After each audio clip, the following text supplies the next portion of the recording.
Qui a déjà dit cette phrase à un enfant? T'es trop petit pour comprendre. Moi, je l'ai déjà dit.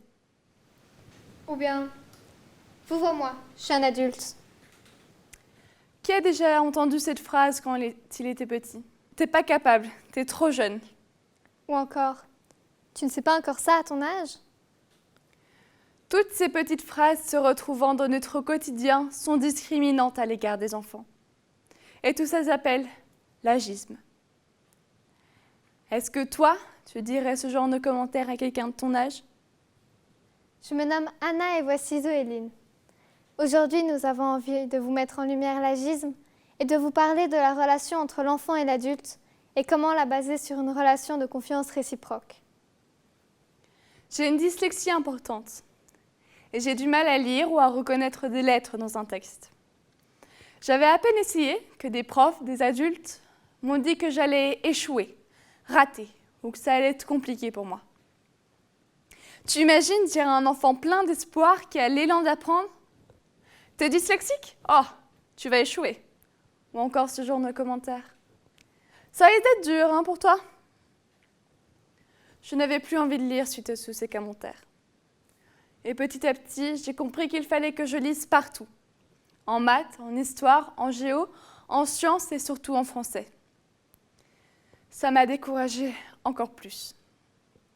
Et moi, à l'inverse, dans mon école en primaire, je ne comprenais pas pourquoi certains enfants avaient des avantages comme l'utilisation d'un ordinateur ou d'une tablette parce qu'ils étaient dyslexiques. Dans une ambiance de compétition, je trouvais que c'était de la triche qu'ils soient aidés. Je souhaitais une égalité entre nous plutôt que l'équité. J'avais beau demander, les adultes ne m'expliquaient pas pourquoi ils en avaient réellement besoin. À cette époque, j'avais aussi peur de poser des questions quand je ne comprenais pas. Tout le monde avait compris, pas moi. Heureusement, un prof de musique a changé mon état d'esprit. Il m'a fait comprendre que quand je posais une question, cela pouvait aider tout le groupe. Avec son attitude bienveillante et pleine de patience, j'osais progressivement lui faire confiance et lui poser des questions. Ça a créé un déclic en moi. Et puis, un adulte, ma mère, m'a dit que c'était OK de me tromper. Je n'avais pas besoin d'être parfaite ou de tout savoir. Je pouvais essayer, rater et recommencer pour apprendre. Un enfant a besoin d'avoir autour de lui des personnes qui lui font confiance. Choisir d'avoir confiance en nous, c'est nous permettre de préserver ou de reconstruire notre confiance personnelle. Zoéline et moi, nous avons été toutes les deux plusieurs années dans une école en Belgique qui permet aux enfants et ados de grandir à leur rythme. Elle accueille des enfants de 3 à 18 ans, décloisonne les âges et permet à chacun d'apprendre selon ses motivations du moment. J'ai pu choisir comment je voulais passer mes journées, avec qui est-ce que je voulais apprendre. Pour moi, ça a été le théâtre et la danse. Ces derniers mois, avec le confinement, j'ai appris à faire une pause, stopper mes activités extérieures, le piano, les scouts, le dessin, et considérer le chemin que j'ai parcouru jusque-là. Ces 4 dernières années, à l'école démocratique de Lorno, j'ai bénéficié d'un environnement qui m'a permis de m'ajuster si je me trompais. J'apprends à écouter mes inspirations, comment je fonctionne et mes élans personnels. J'ai du temps et des ressources pour foncer sur mes passions. Avec un rapport d'entraide entre jeunes et un nouveau rapport à l'adulte, j'ai l'impression que mes apprentissages sont plus fluides et faciles.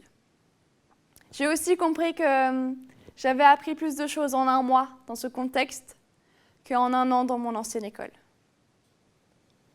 Moi aussi, j'avais envie d'aller dans une école où je puisse être entourée d'adultes et d'autres enfants qui me fassent confiance. Je voulais pouvoir proposer des projets qui m'intéressent ou en refuser d'autres. Pas seulement être assis sur un banc et à recevoir un savoir. Aujourd'hui, par cette expérience, j'ai appris à être plus à l'aise dans mon rapport avec les adultes. Un enfant a de l'imagination et des rêves, ce qui en fait sa force. L'adulte a l'expérience, les échecs et les réussites, ce qui peut aussi l'enfermer dans une pensée raisonnable ou réaliste. Les choses que j'ai faites, c'est parce que je les ai rêvées, pas parce que j'ai été réaliste. Ça m'a permis de sortir de ma zone de confort. Je pense, même je suis sûre, qu'un enfant aura plus facilement envie de franchir cette zone. Certainement parce qu'il a un peu moins de vécu qu'un adulte. Je trouve que c'est important qu'un adulte laisse de l'espace à un enfant pour qu'il puisse faire ses propres expériences. Les jeunes enfants, par exemple, ont plus de capacités qu'ils en ont l'air. À l'école démocratique de l'Orno, j'ai rencontré des jeunes de 4 ans à qui on laissait gérer tout seul une activité dite dangereuse ou risquée, comme par exemple grimper à un arbre. Et le fait de ne pas leur transmettre de fausses peurs leur a permis de trouver les ressources en eux, se découvrir et déployer de nouvelles compétences.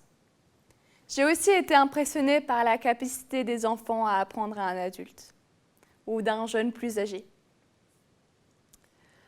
Par exemple, dans notre école, je côtoie des jeunes qui ont entre 3 et 18 ans.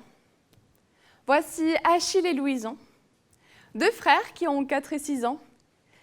J'ai beaucoup appris d'eux. Ils connaissent plein de choses techniques et mécaniques, qu'ils apprennent bien évidemment à ceux qui sont intéressés. C'est normal pour moi que n'importe qui puisse m'apprendre quelque chose maintenant.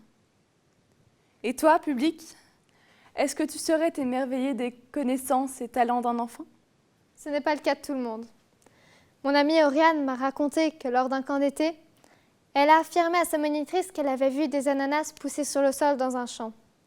La monitrice n'a pas voulu la croire, et quand elle est allée chercher une encyclopédie montrant clairement des ananas poussés sur le sol, la monitrice a dit « Bon, cette sorte d'ananas-là pousse au sol, mais pas les autres. » Cet adulte ne voulait pas admettre qu'un enfant la contredise et qu'elle ait tort.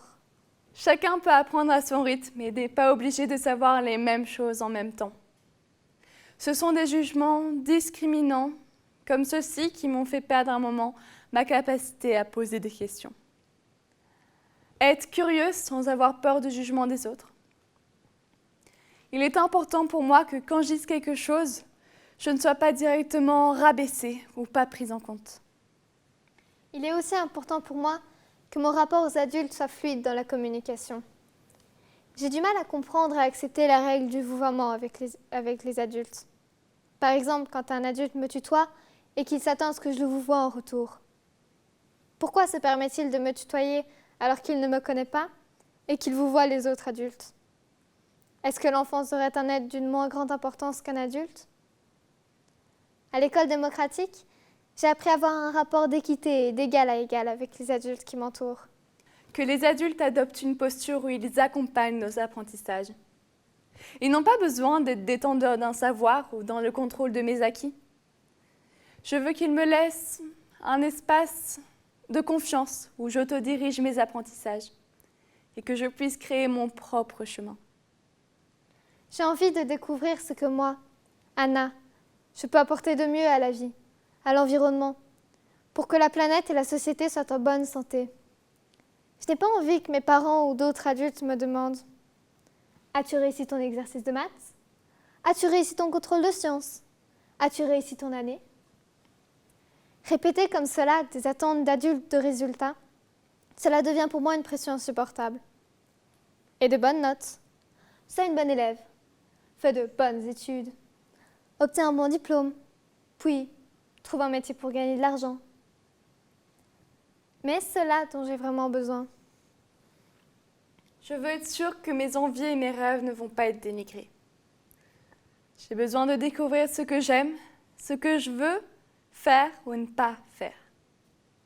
J'ai besoin d'apprendre à m'affranchir de la pression de la société, à trouver à mon entourage un regard bienveillant et qu'il puisse me faire confiance.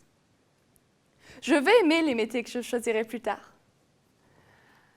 Trouver une cause qui pourra me faire vivre et qui aura un sens dans la société. Savourer mon adolescence sans la pression de ce qui va se passer plus tard. Nous ne voulons ni être des enfants rois, ni des enfants esclaves. Ce que nous voulons, c'est une relation où chacun peut être respecté, que l'enfant soit considéré comme une personne à part entière, en équité avec l'adulte, que ce soit dans le milieu familial, éducatif ou social. Nous avons besoin que s'ouvre un nouveau rapport où nous sommes en soutien les uns les autres et non pas en lutte contre les autres, où chacun est libre d'être ce qu'il est, y compris un enfant, puis un adolescent. Nous sommes de plus en plus de jeunes à être intéressés et interpellés par les enjeux qui nous entourent. L'écologie, la démocratie, l'évolution de la culture et de l'économie dans notre société. Nous aspirons à de nouvelles façons de vivre, d'interagir entre les générations. Écoutez nos besoins et nos rêves. Observez nos actions. Nous pouvons co-construire ensemble le monde d'aujourd'hui et de demain.